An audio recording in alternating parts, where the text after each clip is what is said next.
komunikasi yang belum tentu ada banyak hal. Salah satunya komunikasi organisasi merupakan bentuk pertukaran pesan antara unit komunikasi yang berada dalam suatu organisasi.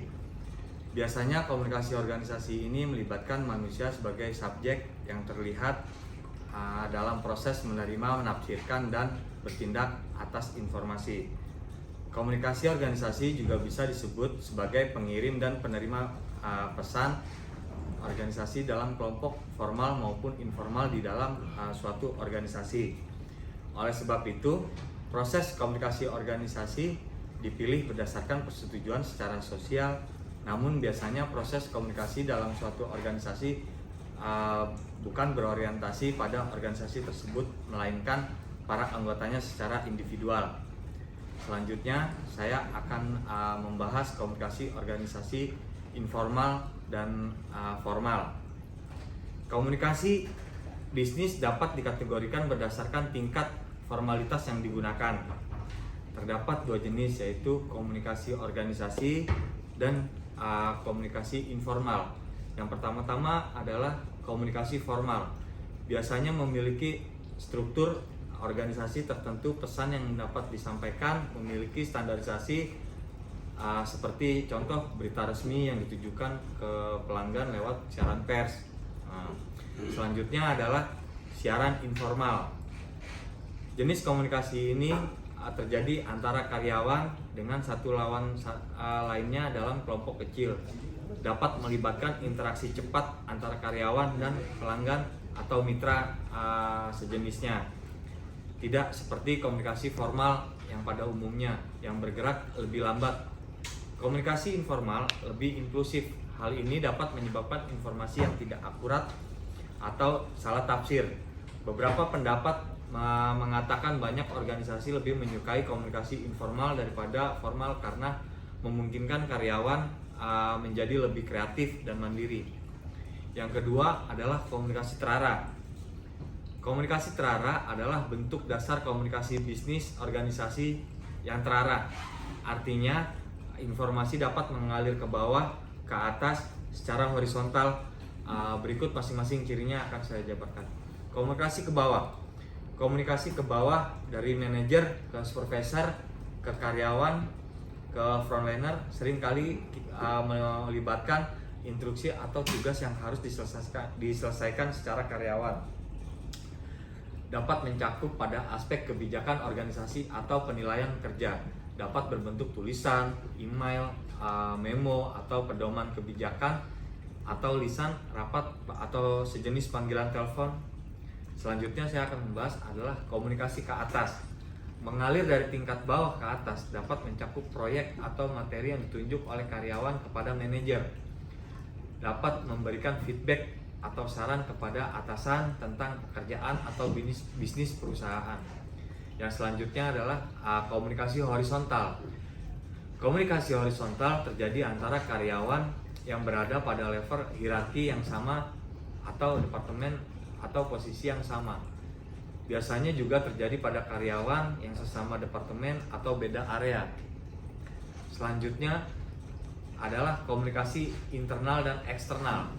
Contoh lain dari komunikasi internal dan eksternal dari komunikasi organisasi adalah yang internal dan eksternal seperti sebutannya. Komunikasi ini terjadi di luar dan di dalam organisasi.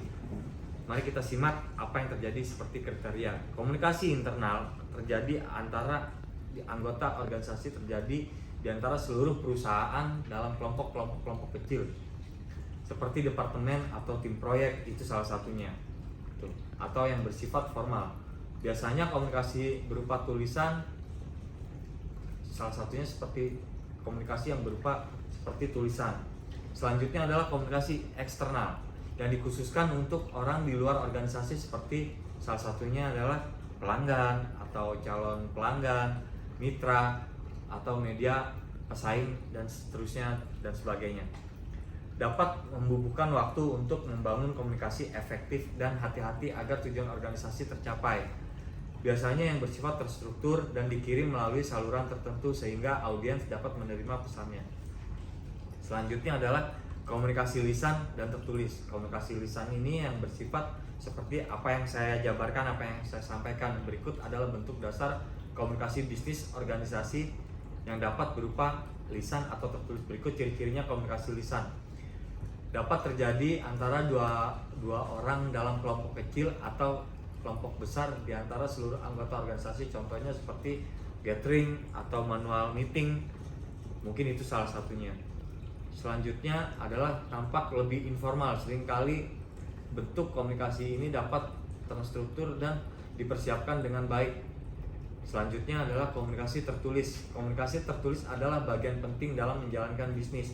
Komunikasi ini sangat penting di lingkungan bisnis, juga bisa terlihat dalam bentuk dokumen penting atau seperti kontrak atau dokumen keuangan atau dokumen kepegawaian, mungkin itu salah satunya.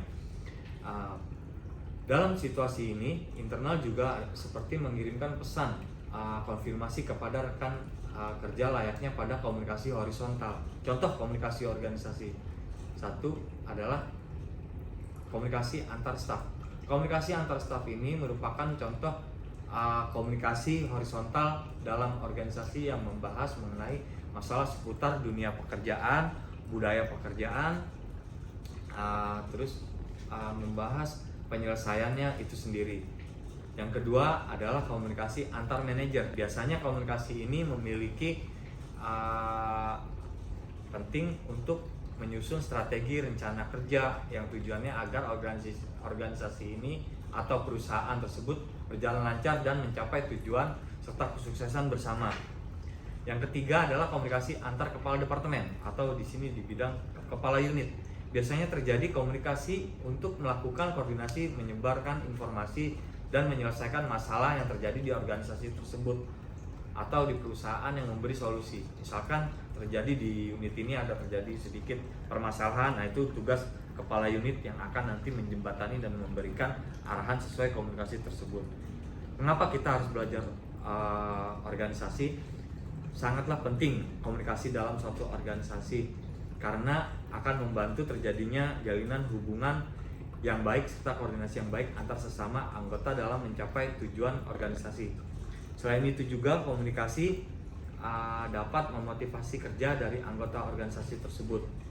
Sekian penjelasan dari saya terkait jenis-jenis komunikasi organisasi. Semoga bermanfaat. Saya akhiri, saya ucapkan Assalamualaikum warahmatullahi wabarakatuh.